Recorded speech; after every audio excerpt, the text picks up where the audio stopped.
Hey guys, Jess here, making up a soil mix today.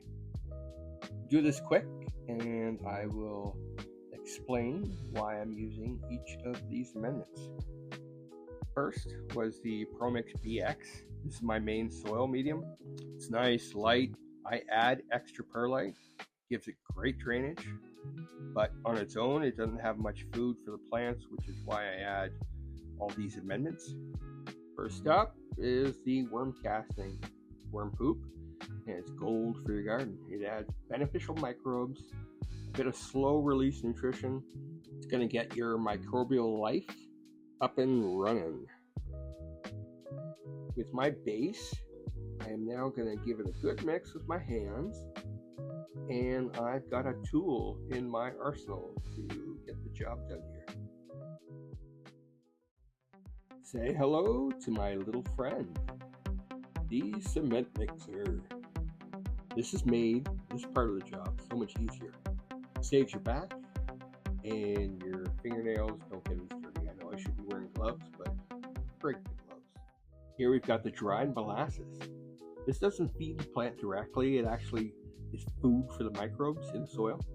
Think of it like giving sugar to little critters so they can multiply, keep breaking down things into nutrients the plants can actually use. Gypsum. It's a great source of calcium, sulfur. Calcium helps build strong cell walls so your plants can grow sturdy. Sulfur is important for things like flavor and overall plant health. Organic alfalfa meal. This one's a powerhouse. It gives nitrogen for leafy growth, plus it contains something called trichotinol, which is a natural growth stimulant. That just means it helps your plants grow faster and stronger in a natural way. Up next, bone meal. This is a high in phosphorus, which your plants really need during flowering to produce those big, healthy buds. It also has some calcium, so really it's doing double duty.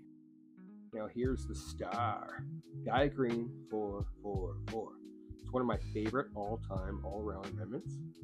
Balanced, nitrogen, phosphorus, potassium, plus a wide range of trace minerals. This makes sure the plants don't run short on all the basics at any stage of growth.